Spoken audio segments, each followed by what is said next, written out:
Flat rate versus hourly. So there's a lot of questions about this, and it really depends on you, where you're at in life and where you want to go. The highest paid professions in the world are commission-based jobs.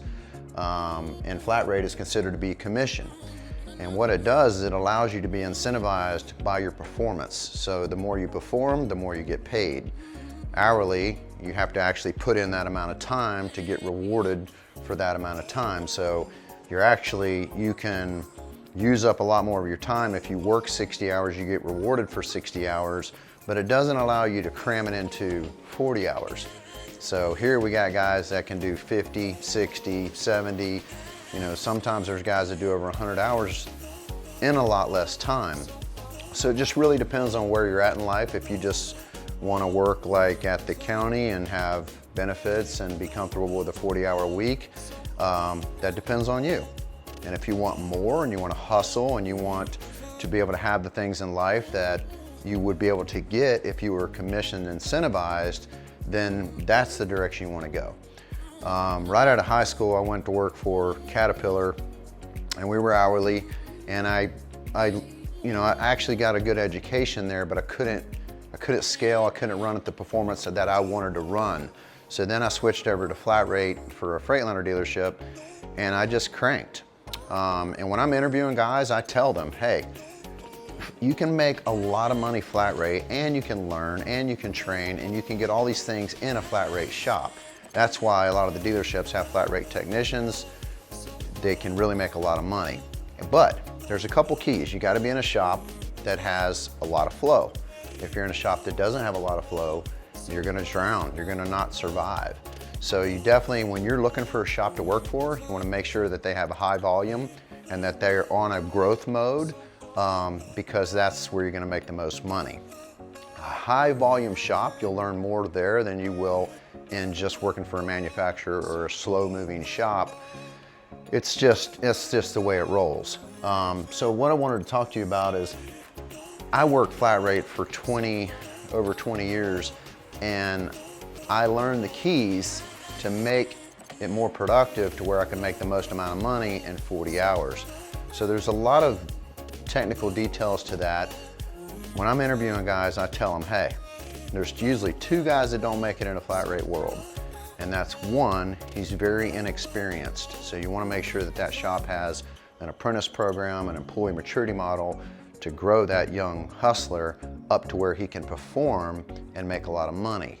Two is you got the guy that just wants to stand around and talk, and he's at the water cooler and he's just not even incentivized by turning hours. So that guy usually doesn't make it either.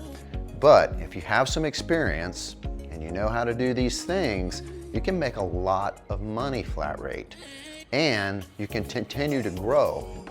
Key thing, get with a shop that is interested in growing you and duplicating you as a great technician. So as a flat rate tech, the number one key is exceptional inspections. When I pull the truck in, car, whatever it is, you want to make sure that as soon as you sit in the cab, you're looking at the AC, making sure the windows work, make sure everything works. Pull the truck in the shop, jack it up, jack the front end up every time. Check the key pins, tie rod ends, drag link. All these are standard things that you check. Then you're going to do your full inspection of the vehicle. Make sure all the lights work. U-joints. I mean, you got to have a detailed inspection because that is creating more work, but also our customers rely on us to be their shop. And most of them are between 3 to 20, 25 trucks, and then we have some companies that have 250 trucks. But normally those have their own shop. So they rely on us to be their shop and to find the things wrong so that they can keep their truck rolling constantly. So it helps the customer, but it also helps you as well, because you do create a lot of your own work by doing a very good inspection, exceptional inspection, and finding these things that create a lot more work. One of the downfalls that I see a lot of techs do is they grab a stack of work orders and they just start hammering out the failure. The AC don't work, they diag, they fix the AC, they roll to the next ticket, they roll to the next ticket. And they really are leaving so much on the table of other things wrong with that truck. On top of that, the customer gets it back and then something else fails and something else fails. And then he's frustrated. So you want to make sure that you do a really good inspection and get it locked down. You can create a lot of your own work and move on. Secondly, the recommendations is key. So you want to do a good inspection, you want to do recommendations, and what I mean by that is when you pull up a Freightliner, you can use Mitchell, you can use the manufacturer dealer information, and you can find it's recommended that the overhead be ran. It's recommended that after 250,000 miles that the DPF be cleaned, the differential, the DPF filter. Fluids. I mean, there's so many recommendations that are recommended by the manufacturer that people just ignore, and they don't do them, and they don't recommend them, and then they have a failure. So it's important that you get these recommendations down.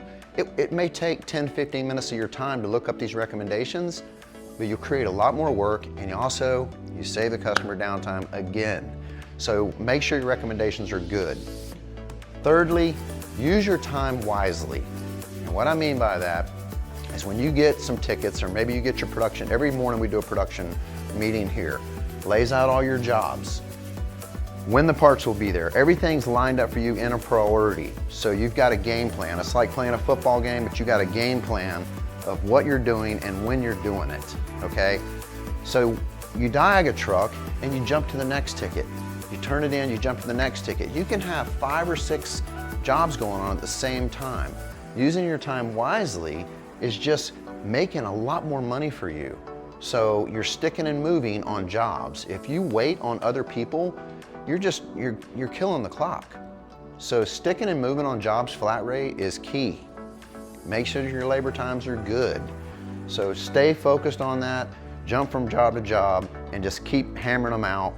And we gotta remember, you're not paid by your time. We pay by performance. We pay by results. So you're being paid. I mean, you can literally do stuff at home. You can look up labor times at home because you gotta remember, you're commission incentivized. It's a great thing if you know what you're doing.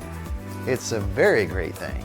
And if you get into a place or you're working for a shop now currently and they don't have an employee maturity model for you, or they don't have any way that you can grow or train or get more educated on what you're doing so that you can survive and you can be in that sweet pond where everyone else is, then you need to consider where you're working. You need to think about that. Or maybe you're the guy that's just comfortable and you really don't need it. Maybe your wife makes a ton of money. So that's why I say it really depends on you and where you want to be in life and where you want to go and what you want to have. If you want to have great things and you want to work for a good, reputable shop, come talk to us. We'll help you out. That's all I got for today. Thank you.